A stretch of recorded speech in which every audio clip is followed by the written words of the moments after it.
لك سر عند الله بينك أنت وبين الله، هل لك صدقات تخفى لا يعلمها إلا الله. لقد وعجيب سر بدن باكو جرتا عافماد هدا دونيسو وحيابها لغو هلا صدقة ugu horeysa muraad kala hadaad leedahay waxyaabaha lagu helo sadaqa ugu horeysa cabsida maanta adduunka caam yeeshay waxyaabaha lagaga badbaadiyo ugu badan sadaqa kowka san leedabku ka baxtiyaha loo shida dabka ka albaabka soo ootay albaabkiisa hal la garaaco dad baa jira laga yaabo iyagoo dhulka u dhacay waxna inaanay ku weydiisanay sadaqadu waa cajiib sir badan baa ku jirta caafimaad haddaad doonayso waxyaabaha lagu helo sadaqa ugu horeysa muraad kale haddaad leedahay waxyaabaha lagu helo sadaqa ugu horeysa cabsida maanta adduunka caam yeeshay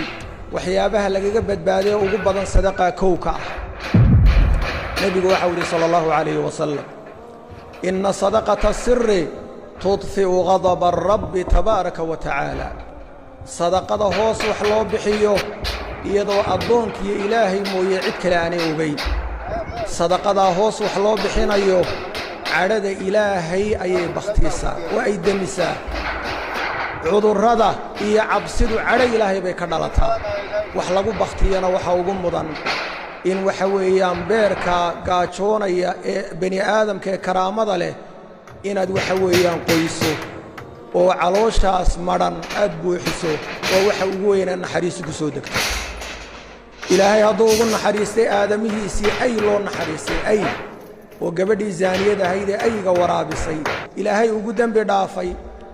maxaad u malaynaysaa mu'min karaamaysan qofka calooshiisa buuxiye ee ka farxiyana maxaad u malaynaysaa ajar intee leeg buu ka heli karayaa ay baa lagu helay ajar iyo naxariis ah haddii lagu naar galay bisad qaraabkeediina laga xidhay waxna aan la siin sida xadiidka nebiga ku ansaxday qof bani aadam oo karaamo leh haddaad dhibtana cadaab intee leeg baa ka dhalanaysa axaadiida nebiga waxaa ku sugan mayeedhaankii iyo bahaa'imtii la xidhay ee la ciqaabayna waa lagu naar mutay xayawaanaadkii loo naxariistayna jannaa lagu galay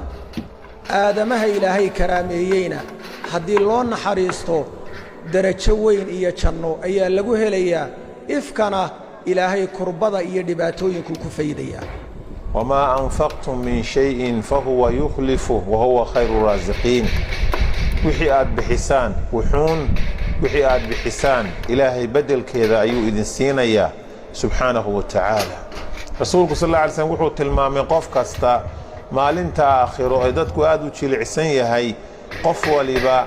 in uu hadhsan doono sadaqadii uu adduunka la soo baxay hadhkeeda ilaa inta dadka la kala dareerinayo oo la kala xukumayo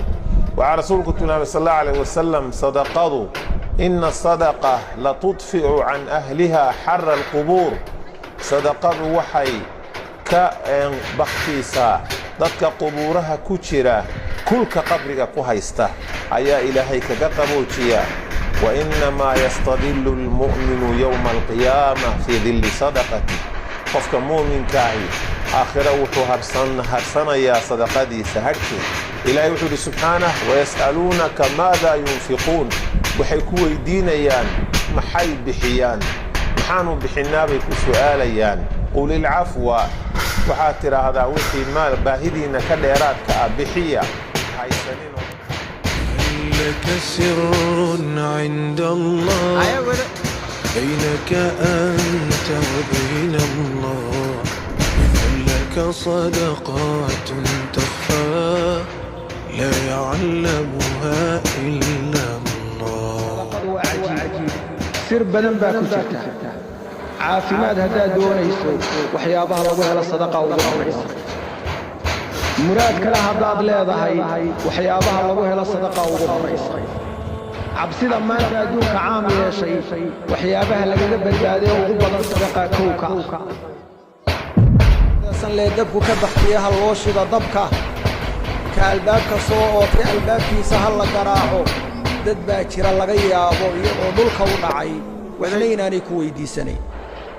sadaqadu waa cajiib sir badan baa ku jirta caafimaad haddaad doonayso waxyaabaha lagu helo sadaqa ugu horraysa muraad kale haddaad leedahay waxyaabaha lagu helo sadaqa ugu horraysa cabsida maanta adduunka caam yeeshay waxyaabaha lagaga badbaaday ugu badan sadaqa kowka ah nebigu waxau yidhi sala allahu calayhi wasalam inna sadaqata sirri tudfi'u ghadaba rabbi tabaaraka wa tacaala sadaqada hoos wax loo bixiyo iyadoo addoonkiiyo ilaahay mooye cid kale aanay ogayn sadaqadaa hoos wax loo bixinayo cadhada ilaahay ayay bakhtiisaa waa ay demisaa cudurrada iyo cabsidu cadho ilaahay bay ka dhalataa wax lagu bakhtiyana waxa ugu mudan in waxa weeyaan beerka gaajoonaya ee bani aadamka ee karaamada leh inaad waxa weeyaan qoyso oo calooshaas madhan aad buuxiso waa waxa ugu weynaa naxariistu ku soo degto ilaahay hadduu ugu naxariistay aadamihiisii ay loo naxariistay ay oo gabadhii zaaniyad ahayd ee ayga waraabisay ilaahay ugu dembi dhaafay maxaad u malaynaysaa mu'min karaamaysan qofka calooshiisa buuxiye ee ka farxiyana maxaad u malaynaysaa ajar intee leeg buu ka heli karayaa ay baa lagu helay ajar iyo naxariise haddii lagu naar galay bisad qadhaabkeediina laga xidhay waxna aan la siin sida xadiidka nebiga ku ansaxday qof bani aadam oo karaamo leh haddaad dhibtana cadaab intee leeg baa ka dhalanaysa axaadiidta nebiga waxaa ku sugan